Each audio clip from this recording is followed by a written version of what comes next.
Durante mi proceso de diagnóstico hubo cosas antes y después que me hubiese gustado saber. Si estás pensando en comenzar el proceso de diagnóstico, lo que te voy a contar hoy puede interesarte.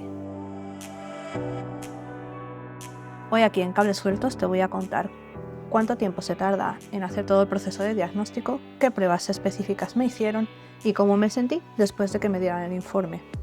Así que sin más rodeo vamos al turrón. En mi caso yo elegí un grupo de profesionales que me cogieron de la mano y me llevaron durante todo el proceso. ¿Y por qué los elegí a ellos? Lo hablo en el vídeo anterior, que si no lo has visto te recomiendo que vayas y lo veas y luego vuelvas aquí. En ese vídeo explico por qué es súper importante elegir a alguien con experiencia en diagnóstico tardío. Y aquí abro un disclaimer. Obviamente tus circunstancias pueden ser diferentes, por ejemplo, puedes estar haciendo el proceso con la seguridad social, yo no tengo experiencia en eso. Pero dicho eso, lo primero que quiero decir es que mi proceso diagnóstico de autismo fue bastante llevadero, muy bien explicado y muy bien estructurado.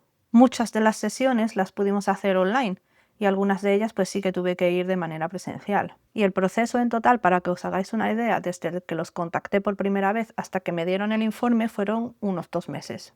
El proceso de diagnóstico para el TEA o para el TDAH siempre empieza con una entrevista. En esta entrevista inicial se explora tu infancia hasta tu edad adulta y valoran si tiene sentido continuar o no con la evaluación. Ahí te empezarán a preguntar pues, por síntomas, experiencias, forma de relacionarte, tu desarrollo, el funcionamiento diario. Se hablará, por ejemplo, de masking desde una edad temprana. Yo, por ejemplo, copiaba lo que hacían otros niños sin ni siquiera saber qué estaban haciendo. Entonces yo imitaba. También hablaba de conceptos abstractos que eran más difíciles para mí de comprender. O como, por ejemplo, tenía preferencia a juegos que no eran estereotípicos de niña. Una vez que empezamos a hablar de la parte ya de mi adolescencia, pues ahí hablamos ya de los problemas que empecé a tener con la ansiedad y de las transiciones, cuando cambié de colegio al instituto.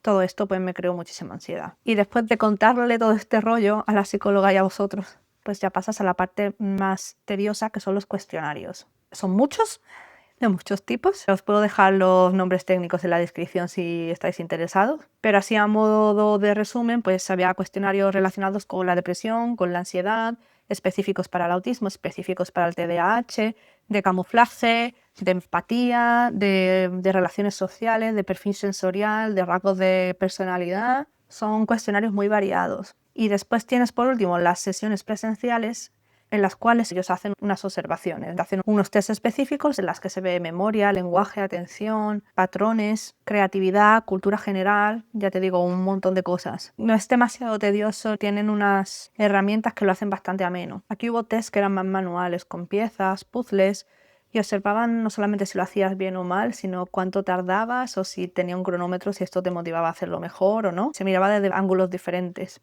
También me hicieron preguntas sobre describir sentimientos. Esta para mí fue bastante complicada. Otra de las pruebas que me hicieron, que fue muy curiosa y que al principio me sentí bastante incómoda, es una prueba en la que te dan un libro con ranas voladoras, ¿sí? Sin texto, y te dicen que le cuentes la historia de lo que tú estás viendo. Pues al principio me pareció súper rarísimo, lo hice. Y luego cuando me dieron el informe fue muy guay porque me explicaron cómo lo hace una persona neurodivergente en contra de cómo lo hace un neurotípico, y era súper evidente que yo no era normotipo. Estuvo muy guay ahora que sé para lo que era. Durante la sesión fue un poco en plan, que te cuente un cuento. Digo, bueno, menos mal que tengo práctica con mis 3 hijos. Y bueno, aparte de todas estas cosas, ellos se iban fijando, por ejemplo, en qué objetos yo tocaba, cuáles no tocaba, qué texturas rechazaba, qué sonidos me molestaban. Y todo esto vino luego reflejado en mi informe, o sea que fue, ya te digo, muy, muy al detalle. Y es todo ese conjunto lo que engloba realmente el diagnóstico, no una sola prueba. Cuando ya terminamos con todas estas pruebas en persona, pues tuvimos la última sesión. Aquí voy a hablar de la entrega del informe, donde te explican cuál es tu diagnóstico si es que tienes un diagnóstico en concreto. En mi caso salieron cosas que apuntaban también a otras áreas, no solo autismo. Pero como yo estaba en posparto, pues no lo podían confirmar directamente y así es como está reflejado en mi informe. No es que me hayan dado un diagnóstico de TDAH, se considera más como si tuviese rasgos de TDAH. Y para poder tener el diagnóstico final de esto tendría que esperarme 2 años a después del posparto. La velocidad de procesamiento me salió muy alta y esto es algo que se relaciona con las altas capacidades. Y la recomendación de mi psicóloga es de repetir estas 2 pruebas una vez pasado esta etapa. Cuando me dieron el diagnóstico se me quedó cara de póker. Probablemente me estaba riendo porque cuando me pongo nerviosa me río y parezco que estoy feliz. Pero cuando colgué me quedé un poco así como en shock. Así que fue una sensación un poco contradictoria, ¿no? La felicidad del alivio en validación por primera vez, ¿no? En contra del shock de ostras, soy autista, tengo un trastorno. Ya puedo decir que no estoy loca, que estoy trastornada oficialmente. Y bueno, así como cosas que pasaron durante la entrega del informe también, que me llamaron la atención, fue cuando la psicóloga me empezó a contar cosas que cuando las extrapolas o las comparas con alguien normotipo, se ve claramente la diferencia entre mi forma de pensar y la forma de pensar de la gente no neurodivergente. Y aquí os pongo un ejemplo. Hacer cola. Para ella, como persona normotípica, ella va a hacer cola y se pone en la cola y espera y normalmente se entretiene con cualquier cosa y no se da cuenta y ya le ha llegado su turno. Y a mí me cuenta esto y yo me quedo así mirándola y es como, ¿perdona? ¿Que tú haces cola y no piensas que estás haciendo cola? ¿Que no te das cuenta de que te ha llegado tu turno? ¿Esto cómo funciona? Digo, no. Yo si estoy haciendo cola, estoy pendiente de no acercarme mucho al de delante porque me agobio, que el de detrás no se me está pegando. Si se me está pegando me irrito y lo miro así de reojo como en plan distancia social, por favor. Estoy mirando a ver dónde está el baño por si acaso tengo que irme.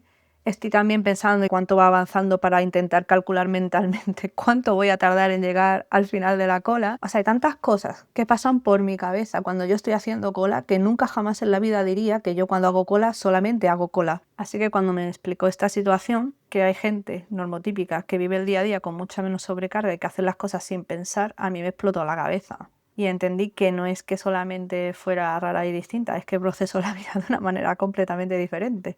Y de este ejemplo pues hablamos de muchos más, por ejemplo el beber agua. Ella dice, yo Ana me levanto, cojo mi taza, me la lleno y bebo y no lo pienso, o sea, lo hago automáticamente. Lo que pasó después, siendo muy sincera, es que te apareció otra capa emocional. Emoción así como de duelo. No duelo de saber que era autista, yo ya era yo antes del diagnóstico y seguí siendo yo misma después de él. Pero sí es verdad que de haber sabido que era autista antes me hubiese tratado de una forma un poco más amable.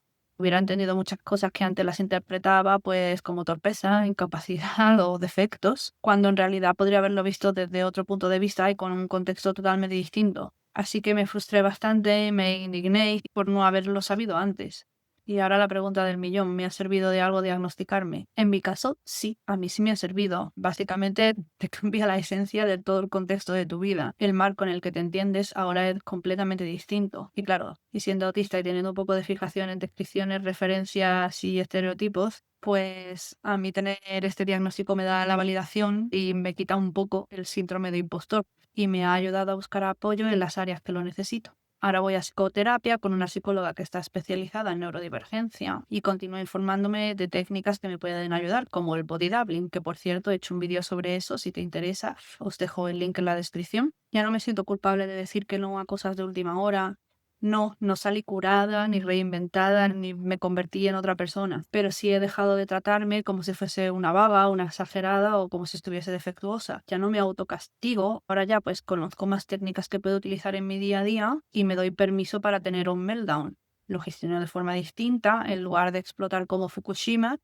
Pues me voy a mi cuarto y cuando ya por fin mi parte racional se enciende, pues entonces ya salgo, pero lo estoy gestionando de una manera diferente. Y poco a poco estoy aprendiendo cuáles son mis necesidades y qué cosas me pueden ayudar. Para terminar, deciros que el diagnóstico de autismo en los adultos no es un test de 10 minutos, como mucha gente piensa.